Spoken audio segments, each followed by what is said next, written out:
राजस्थान में विधानसभा चुनाव का आगाज यानी कि शंखनाद होने के बाद चुनावी बिसात पूरी तरीके से बीत चुकी है।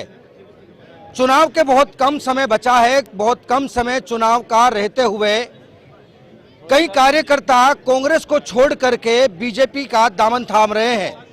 ऐसी कुछ तस्वीर राजधानी जयपुर यानी कि गुलाबी नगर में भी नजर आई। हम बात कर लेते हैं नीरज की। नीरज जो हैं वो कांग्रेस से पिछले 17 सालों से कर्मठ कार्यकर्ता रहे हैं। उनकी राजनीति जो है वो छात्र संघ से शुरू हुई और बड़े लेवल पर जाकर के जो है वो उन्हें लगा कि आज उन्होंने बीजेपी ज्वाइन की है। तो उन्होंने बीजेपी क्यों ज्वाइन की है, किस आधार पर ज्वाइन की है, क्या बीजेपी की विचारधारा उन्हें प्रभावित करती है या फिर मोदी के काम उन्हें प्रभावित करते हैं। हमारे साथ जुड़ने के लिए सीधे नीरज जी हमारे साथ जुड़े हुए हैं। नीरज जी, सबसे पहले 17 साल तक कांग्रेस में अपना सब कुछ न्योछावर करने के बाद आपने कमल का दामन थामा। जी देखिए, 17 साल तक मैंने कांग्रेस में था, लेकिन मुझे राष्ट्रहित की बात जो होती है वो नज़र नहीं आई। मैंने अपना सब कुछ समर्पण भाव से, पार्टी ने मुझे दिया, टिकट मुझे दी, लेकिन मैं समर्पित भाव से मैंने काम किया। लेकिन जिस हिसाब से आज के जो राजनेता हैं जो वो कार्यकर्ताओं को ख़त्म करने का काम कर रहे हैं और सिर्फ खुद को सर्वे सर्वा समझने का काम कर रहे हैं, इस हिसाब से तो मेरे को लगता है पार्टी ख़त्म होगी। और कांग्रेस में सभी नेता है, कार्यकर्ता कोई भी नहीं है। तो मैं एक आम आदमी हूँ, मैं अपने कामों पे भरोसा रखता हूँ कि काम करके आम आदमी का जल्दी जीतना चाहिए। और जो हमारा एरिया क्षेत्र है वो कट्टर बीजेपी का एरिया था, लेकिन फिर भी मैंने काम से वहाँ पहले हारा, लेकिन हार के फिर काम करके दिखाया तो लोगों ने मुझे जिताया भी। परंतु आगे के नेताओं ने आगे नहीं बढ़ने दिया। इस विचार से मैंने सोचा कि ये लोग अपन को अपने विराम चिन्ह लगा देंगे, उससे बढ़िया ये है कि धारा के अकॉर्डिंग बहना चाहिए, विपरीत दिशा में नहीं बहना चाहिए। नीरज अग्रवाल जी, जिस तरीके से 17 साल तक आपकी राजनीति जो है वो कांग्रेस में छात्र संघ से शुरू हुई, बड़े पदाधिकारी लेवल तक भी पहुंचे, फिर आपकी अचानक से मानसिकता को बदलना, तो क्या ये चेंजिंग प्लान रहा? देखिए, कुछ पर्सनल बातें हैं कि मुझे कुछ परेशान किया जा रहा था, कुछ मेरे काम को रोके जा रहे थे। मैं एक जयपुर शहर में लगातार 3 साल से फर्स्ट नंबर का पार्षद था। नगर निगम के सर्वेक्षण में मेरे वार्ड को फर्स्ट नंबर का अवार्ड मिल रहा था, लेकिन फिर भी मेरे काम अटकाए जा रहे थे। तो उस कामों को क्यों अटकाया जा रहा था, क्या कारण था जो भेदभाव किया जा रहा था? क्या काम करने वाले आदमी को नेता पसंद नहीं करते? क्या आगे नहीं बढ़ना दिया जा सकता? का हर कार्यकर्ता का और हर नेता का एक सपना होता है कि वो भी आगे बढ़े। ऐसा नहीं है कि वंशवाद या फिर कोई मठाधीश बन के बैठ जाए कि मेरा ही कब्जा है, मैं ही इस पर राज करूंगा, जब तक मेरा जीवन है जब तक मैं ही काबिज रहूंगा। जब एक क्राइटेरिया होता है, एक उम्र का क्राइटेरिया होता है, एक क्षेत्र का क्राइटेरिया होता है, वो सब क्राइटेरिया तो कहीं थे ही नहीं।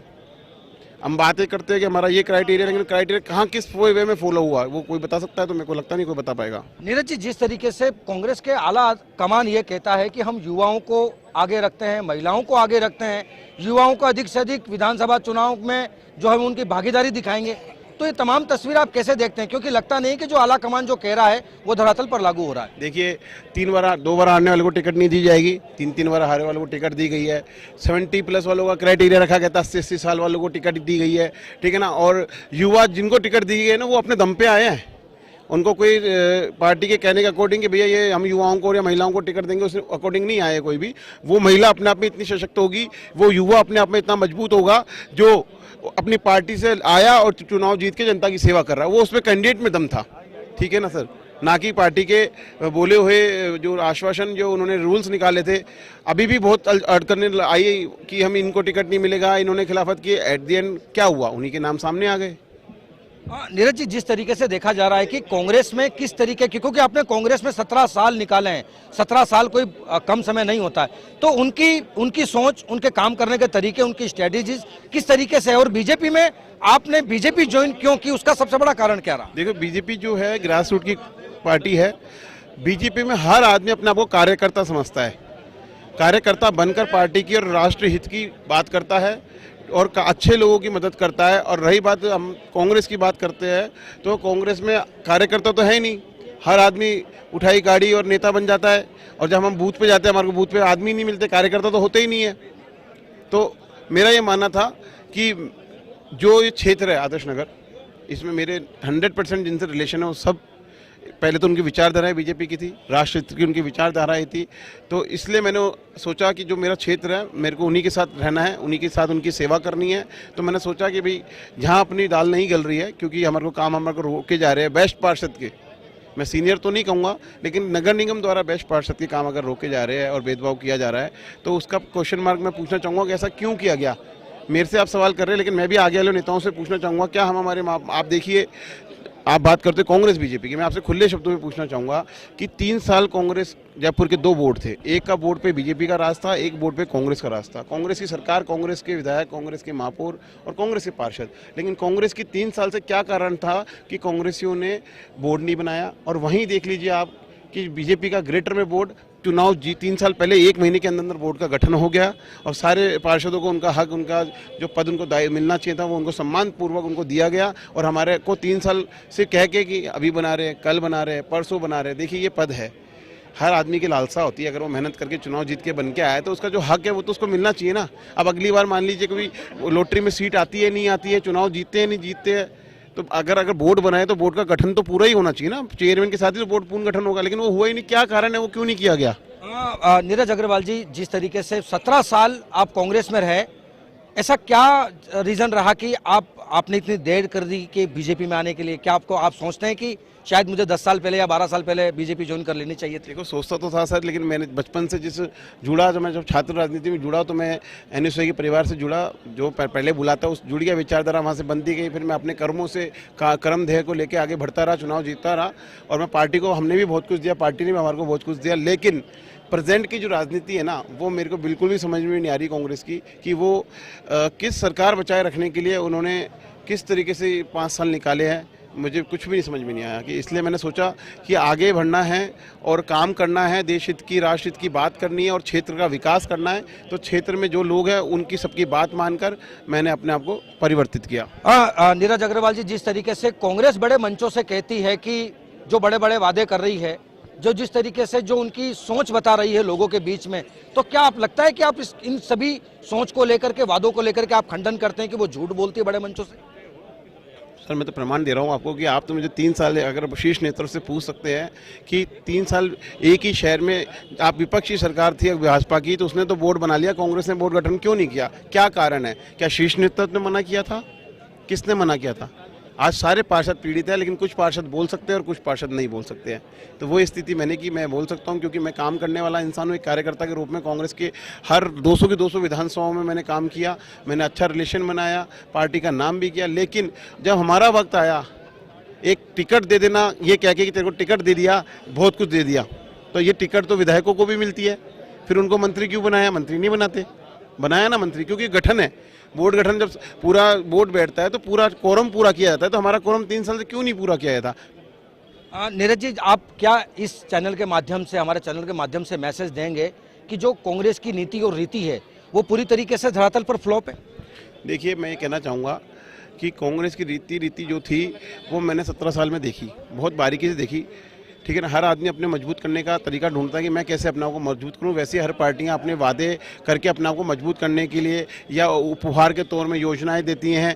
वो एक चुनावी वो भाषण कह लो या चुनावी इनाम कह लो कि चुनाव आ रहे हैं तो बहुत सारे इनाम दिए जाए, ठीक है ना। तो मैं ये कहना चाहूँगा कि मैं भाजपा के परिवार में जुड़ा हूँ और अभी तक जितने भी लोग मेरे से जुड़े हैं वो मेरे को बच्चे की तरह, भाई की तरह प्यार दे रहे हैं। और ग्रास रूट पे काम करके मोदी जी के जो उनका विज़न है कि देश पूरे विश्व में फर्स्ट नंबर का देश कहलाए, उनकी मन की बात जो है वो सब लोग सुन के, और आज हम मजबूत हो रहे हैं। तो देखिए, राष्ट्र शक्तिकरण हमारे यहाँ, आज हमारे विदेशों में मान लो आप इस्लामिक कंट्रियाँ, वहाँ पर भी भारत का नाम हो रहा है।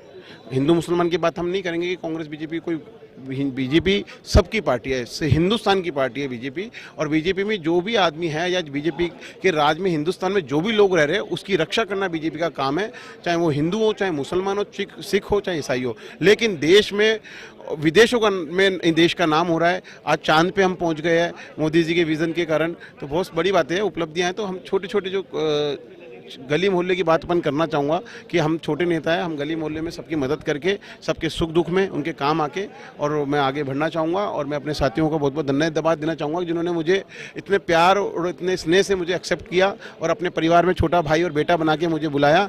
मैं उन सबका एहसान जीवन भर नहीं भूलूंगा। और आम जन की, चाहे वो किसी भी पार्टी का हो, चाहे वो किसी भी क्षेत्र का हो, किसी भी धर्म का हो, मैं उसकी सेवा करूंगा। नीरज अग्रवाल जी, आपको लगता है कि आपने बीजेपी ज्वाइन करने के बाद आपको उज्जवल भविष्य में कुछ ऐसी तस्वीरें नजर आ रही है कि आप कम समय में राजनीति का बेहद लंबा सफर तय करके एक बड़े लेवल तक पहुंचेंगे? देखिए 32 साल की उम्र में 17 साल तो हो गई, तो 15 साल की उम्र से तो मैं काम कर रहा हूँ, तो 17 साल तो मुझे संघर्ष करते हुए हो गई। और रही बात कि कोई कुछ देता है तो पार्टी देगी, मैं उनका सम्मान करूँगा, लेकिन जब तक मैं कर्म ही नहीं करूँगा तो कैसे मुझे कुछ मिलेगा। पहले कर्म करना पड़ता है और मैं कर्म कर रहा हूँ, लोगों की सेवा कर रहा हूँ, और पार्टी को दिखेगा कि ये आदमी काम कर रहा है तो काम करने वाले को हमेशा सम्मान मिलता है। किसी के कहने से अगर कि मेरे हाथों में लकीर में राजयोग लिखा है तो वो राजयोग घर बैठे नहीं मिलता है, काम करना पड़ता है, उसके लिए काम करूँगा।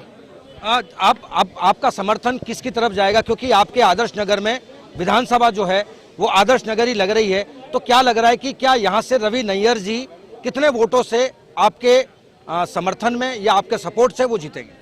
देखिए मेरा समर्थन तो भाजपा को जा चुका है, ठीक है, और मैं रवि नैयर जी को मेरे बड़े भाई मान चुका हूं, और मैं उनके लिए गली गली मोहल्ले मोहल्ले वोट मांगने जाऊंगा।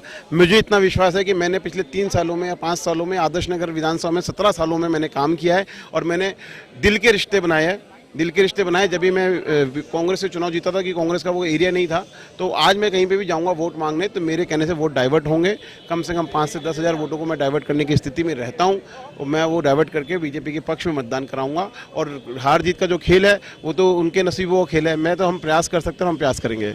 नीरज जी, आखिरी अंतिम सवाल करूंगा कि जिस तरीके से बीजेपी की जो रीति और नीति है और कांग्रेस की रीति और नीति में क्या फर्क लगा, जिससे आप हाथ का दामन छोड़ करके आपने जो है वो कमल का दामन हाथ थामा है? देखो रीति तो अपन पहले बता चुका हूँ कि हम जीतने के बाद हमारा हक हमारे को मारा गया, और बगल वाले एरिया में ही उनका हक उनको तुरंत दे दिया गया। तो रीति नीति में फर्क तो साफ दिख रहा है सर, कि 2020 में 21 में जो पार्षद चुनाव हुए थे उसके 1 महीने के अंदर ग्रेटर में बोर्ड बना दिया गया, और हेरिटेज में 3 साल में बोर्ड नहीं बनाया गया। तो क्यों, क्या रीजन था? रीति नीति में वही फर्क साफ है। एक दूसरे पे सिर्फ ढोला गया कि उसके कहने से नहीं बन रही, उसके कहने से नहीं बन रही, उसके, अरे तो वहां कैसे बन गई? वहां भाजपा की नीति थी, वहां कार्यकर्ताओं को, पार्षदों को, नेताओं को सम्मान मिलता था कि पहले उनका हक है उनको दे दिया जाए, किसी बड़े नेता का इंटरफेयर नहीं होता था। यहाँ तो सिर्फ इंटरफेयर ऐसा है कि हर चीज पे कब्जा, हर चीज, निगम भी, जेडीए भी, हाउसिंग बोर्ड भी, तो जो आपके अंडर आता है आप उसको संभालिए, और जो पार्षदों का हक है वो पार्षदों को दे दीजिए। लेकिन वो नहीं हुआ, तो वो आपके सामने सर। बिल्कुल निश्चित तौर पर जिस तरीके से नीरज अग्रवाल ने कहा कि कांग्रेस की नीति और रीति और बीजेपी की नीति और रीति में जमीन आसमान का फर्क है।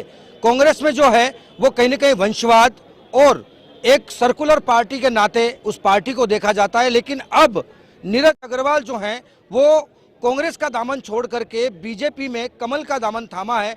तो निश्चित तौर पर आने वाले समय में उनका यही कहना है कि मेरे कर्म के आधार पर अगर पार्टी अगर भविष्य में अगर मुझे उस योग्य समझती है तो उन सभी दायित्वों को लेने के लिए मैं तैयार हूं, जबकि इनका सपोर्ट यहाँ की जनता है और जनता के आधार पर ही ये काम को अपना सब कुछ मानते हैं।